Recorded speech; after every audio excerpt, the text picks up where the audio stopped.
go about it. But one game at a time. Yeah, see, Bombay are good at chasing. Supposing we win toss, will we bat first?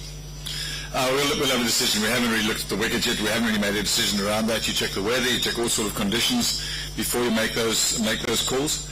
But we'll make that tomorrow once we understand exactly what the weather's going to be like, what the wicket looks like once it's finished. I mean, it's still a number of, almost not 24 hours, but 18 hours to go before we make that final decision. But as much as you look at what the opposition like to do, you look at your strengths as well and base your decision on what's good for you. Yes, sir. I think over the years, CSK have had like openers who are not necessarily being flamboyant at the top. So in that sense, how?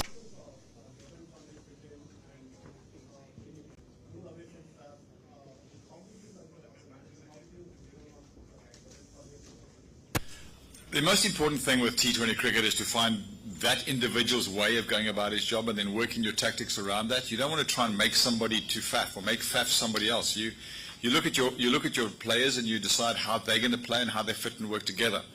So that's really what it's about. I think people get caught up sometimes in strike rates when people are hitting a lot of sixes and playing big shots. Other guys are able to manipulate the ball around, do it in different ways. You know, you shouldn't watch a Jinky Harani innings, for example, and it's a fantastic innings to watch. And then you look at his strike rate and you're amazed what it is. Somebody else on the other end might be hitting sixes and boundaries, but the strike rates are very, very similar. But the most important thing is to understand the individual. I mean, that's modern day coaching. Understand the individual and work a game plan around it. You don't come to a tournament like this, pick someone like Devon Conway and then try and make him somebody he's not. You pick him because of who he is and you play with that strength and work with that. So find his answer to that role, or Rutu or whatever, and then the combination and how it works together, which has worked very well. Well, his ability to score in there are a number of things. I think he scores in good areas. I don't want to use the word strange, but in areas that are, he hits ball into gaps, which is very, very important. And I think he reads the game well. You're often sitting in the dugout and you're going, we need a boundary here, and he gets it. His ability to play square the wicket's good. I think that's a part of his strength. But then when you do pitch up, he goes back over your head. So I think that ability to manipulate the opposition. And I think that what I also find about him is his ability to score where the ball needs to be scored off.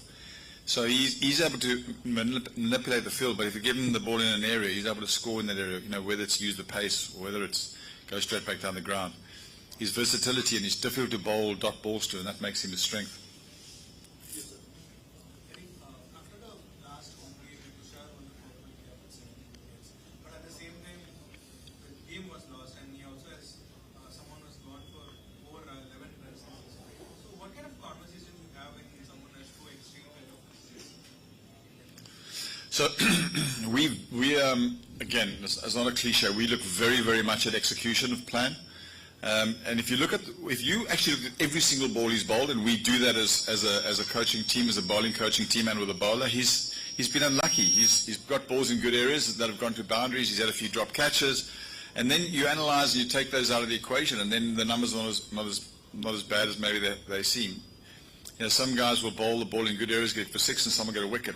We'll celebrate execution before we celebrate outcome. So he's growing as a bowler. There was things about his last innings, for example, in Lucknow now that we were very pleased with. Just one over, but little things that we spoke about trying to improve on. So it's that growth all the time. But we don't just get caught up in the numbers. Sometimes we can bowl a really good power play and go for 55 or 60, and other times bowl an ordinary one and go for 38 or 40. It's about that execution, and when you execute consistently, then you'll get the rewards. He's growing all the time as a bowler. People are going to target him because they're scared of our middle. That's the way it is, but he has a job to do, and he's done it very well. So the execution of the plan is very, very important, and I think he has been unlucky with some of the boundaries that he has conceded, which has knocked that number up a bit high. How does the side plan to combat Mumbai's power pack batting lineup, especially someone like Suryakumar Yadav when he's on song? It's very difficult to go to them. So how do you plan? If I tell you the tactics, you won't tell them. I mean, the tournament has now moved along, and I think I said last time when I was spoken to you, this tournament changes within the period of the tournament. So things that we were doing at the start are not working anymore. We had a long conversation today about what I call the red zone of batting, when batters are in that red zone and you need to control them. So we have got ideas. It's not always a tactical plan. It's about mindsets. It's about understanding of the game and the situation. one of the most important things when you make your decision is what's my strength. And so we must look at our strength and say, which one can we choose to use against this individual? Where do we want to make him score? What are the conditions, asked about the toss, what are the conditions allow us to do?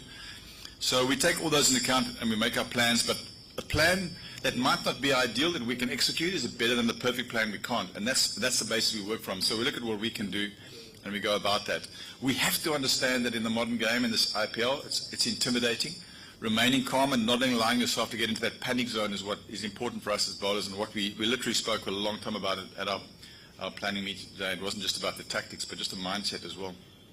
Yes, sir. Coach, like, a lot of these young bowlers have started out as net bowlers like Tushar, like Solanki and Akash Singh. Like, they made a lot of progress over the last couple of years. So could you just talk about the growth behind the scenes to sort of get them up to match intensity level they are now from what they started as net bowlers?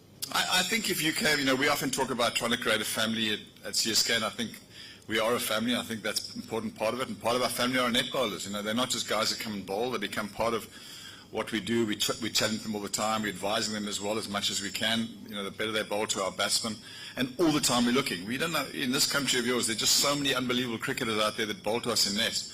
And sometimes you'll unearth them for different reasons. Sometimes it's just a mindset. Sometimes it's the way they do certain things. But I think they feel, I'd like to believe that in our environment they feel comfortable, and that they feel that it's not just a case of serving the batsmen and serving us, but also something for them to grow from and be part of. So, yeah, I think that environment is the initial stimulation for them to go. And as much as we can, we try and give them information that we can, and they go away. And a lot of guys, as a coach, you can just give someone information. What they do with them is up to them. And a lot of these guys do take it and go and work, and then they come back in 12 months' time, or you look at them in the domestic season, they do really well. Then they've used that information, because information is only useful if you use it. So it's been encouraging to see that. And we recognize as well that this is a wonderful source of great bowlers for us to look at. So we respect what they do for us, but we also respect the fact that they could become the next CSK bowler. Last one. Last few, sorry. Yeah, you, sir. Eric, what is the best way to keep big guys like Tim David at bay? He uses his extraordinary range to his advantage. Every one of them is different. There's no one answer. And again, as I said, what started in this tournament is not the same as now. Tactics have changed. What we used to do a year ago, or last tournament, we don't do anymore. We've got different ideas and different tactics, different field placings. So for each bowler and each batsman and each condition, there's something different that we will use. But the game has got to a place where if you can go for 4 instead of 6, you save 2 runs.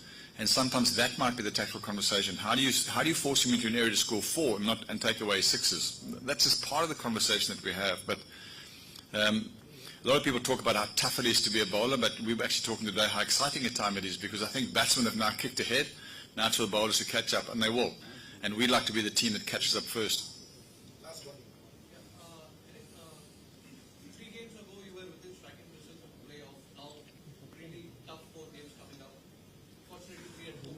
So what do you say to the youngsters, especially in order to reset and because now the pressure is really heating up. So how do you tackle that, especially the young inexperienced players? In the far corner of our dressing room sits a guy by the name of MS Dhoni, and if you look across there, there's just calmness. And that's the best example you can possibly have. And this tournament, again, is funny. It's not often a team just races away and qualifies and goes on to win it. Often it's a team that's battle hardened by the time you get there. So, maybe it's not a bad thing for us to come through a situation where we have to now get into tough matches. We need to fight for each other. We need to learn how to battle through that. And then having the example of our captain who's very calm, and that's the best chance you've got, is to learn that calmness. So it's a bit like the bowlers. It's not just about tactics, it's about mindsets, because they can all do it. The blockage between what they can do and what they do in the middle is what I call noise in the system. Our job as coaches to get rid of the noise so that they actually perform to their potential. And sometimes it's at this stage of the tournament, it's not so much tactically, it's about finding that place that they can actually be the best they possibly can. But it's not a bad thing in the IPL, in my experience, and over all the years I've been involved, to fight your way into those qualifying positions, because you arrive there as a battle-hardened team, and it's probably the best thing to be. Thank you. Thank you. Thanks, Eric.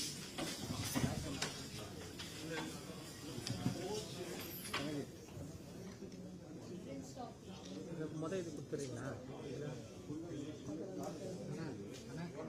Anna CSK மட்டும் கொடுக்குங்களா? இல்லையா ஒன்று இங்கே பேர் cable எனக்கு live connect பண்ணுறேன் எதுல அந்த பக்கம் ஃபுல்லாகவே ஆடியோ தெரியல.